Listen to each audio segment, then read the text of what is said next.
부자가 되지는 못할 수도 있지만 네. 가난해지진 않아요. 금융지식이 필요한 건 부자가 되기 위해서 필요한 게 아니라 가난한 사람들, 불변자산에 대한 가치를 정확하게 이해하는 그리고 또 한 가지는 내가 돈을 갖다가 기본적으로 불변자산을 취득할 수 있는 만큼 안 돼요. 제가 주변에서 이렇게 부자 된 사람들 이렇게 보면 네. 일정 순간에 망가질 수 있고 폭파되어가도 무너져버릴 수 있는 것들을 쌓아가기 위해서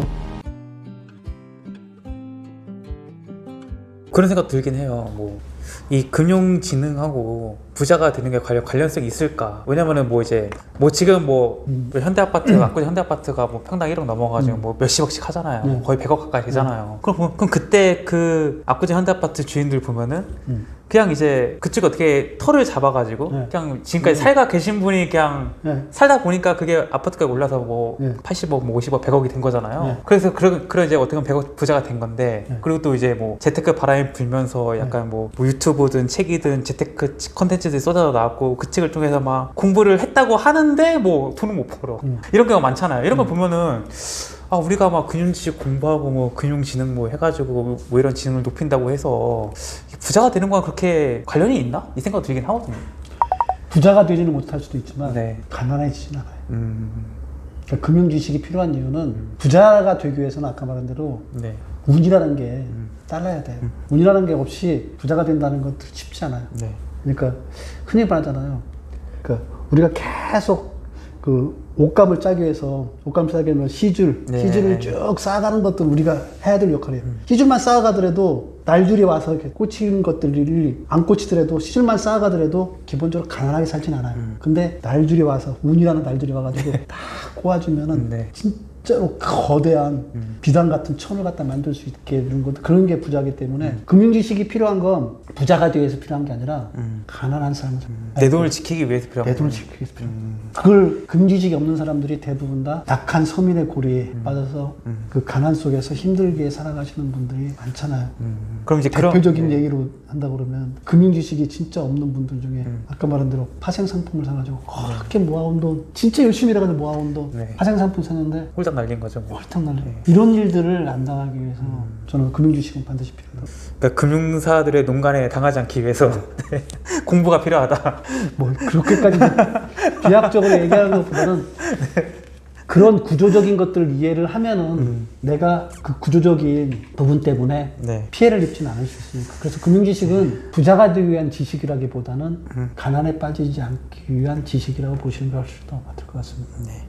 그럼 결국에는 뭐 이런 입에서 자본주의 책을 읽거나 이런 영상을 보시는 분들은 뭐 내가 뭐 내 돈을 지키기 위해서 혹은 뭐 가난해지지 않으려고 하는 게 아니라 부자가 되고 싶어서 사실 공부하고 보는 거잖아요.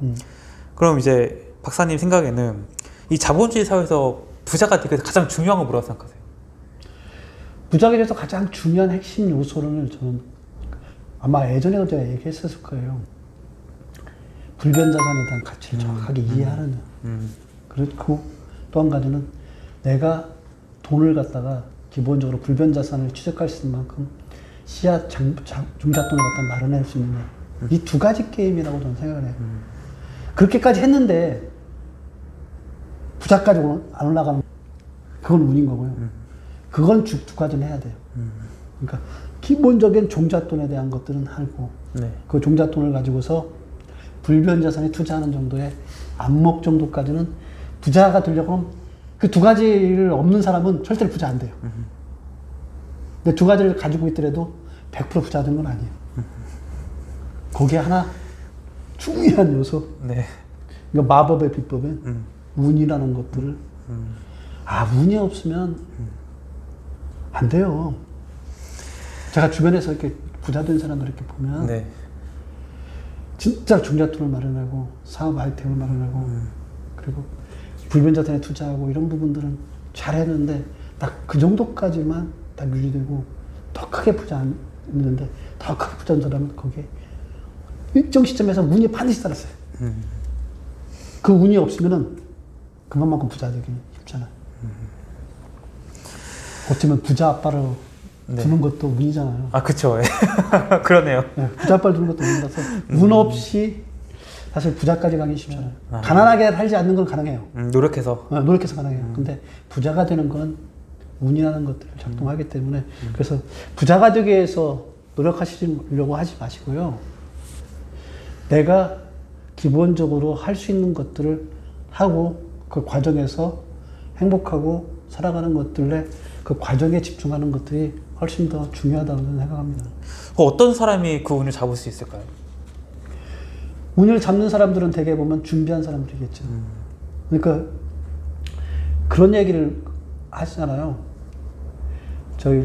저 앞쪽에 보면 이제 123층 빌딩이 있는데 123층 빌딩을 짓는데 저 부지부터 해가지고 지금까지 짓는 데까지 아마 거의 70년대 후반에부터 땅이 있었으니까 그때부터 지으려고 했으니까 그렇게 해서 최종 완성된 게 2000년대 2010년대 후반에서 완성이 됐잖아요.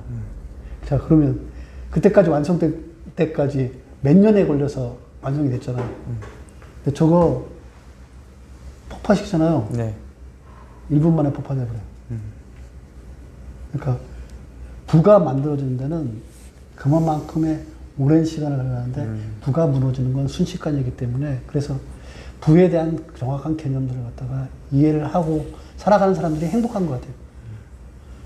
일정 순간에 망가질 수 있고 폭파되어가지고 무너져 버릴 수 있는 것들을 쌓아가기 위해서 다 쌓여진 이후에 상황만 그 목표만을 두고 살아간다면 행복한 사람이 아닌 것 같아요. 차라리 하나를 갖다가 한 층 한 층 어떻게 쌓아간다는 마음으로 이렇게 해왔던 그 과정을 갖다 즐긴 사람이 진정한 행복한 사람이라고 저는 생각합니다. 네. 끝으로 이제 구독자분들에게 해주고 싶은 말씀 있으신가요? EBS에서 만드는 이 자본주의한 책은 제가 보기엔 진짜 기본적인 얘기들을 갖다가 잘 조각내가지고 잘 설명해 준 것 같아요. 이번에는 금융상품에 대한 얘기를 했는데 아마 다음 시간에는 이제 지출관리를 어떻게 할 것인가에 대한 얘기가 나올 거예요. 처음에는 이 금융상품이, 그러니까 그 자본주의라는 게 어떤 사회인가에 대한 것들을 이해를 하는 부분을 했고, 두 번째 부분은 금융상품에 대한 얘기고, 세 번째는 이제 금융상품을 이후에 우리가 지출활동을 하는데 어떻게 지출관리를 할 것인가, 얼마나 이 재화와 서비스를 판매하기 위해서 마케팅의 전략이 얼마나 훌륭한데 이걸 갖다 내가 스스로 소비를 줄여가면서 지켜낼 수 있게 어떻게 할 것인가, 이런 얘기들의 가장 기본적인 얘기들을 갖다가 잘 설명해내고 있기 때문에 저는 여러분들이 꼭 금융상품에 대한 이해뿐만 아니라 다른 것들을 자본주의에 대해서 이해하기 위해서 EBS 자본주의 책은 꼭 읽었으면 좋겠다 하는 얘기를 해드리고 싶습니다. 네. 그래서 오늘은 정성현 박사님과 함께 EBS 자본주의에 대한 책을 가지고 이야기 나눠봤습니다. 오늘 좋은 말씀을 감사하고요. 영상 봐주신 구독자분들도 고맙습니다. 감사합니다. 고맙습니다.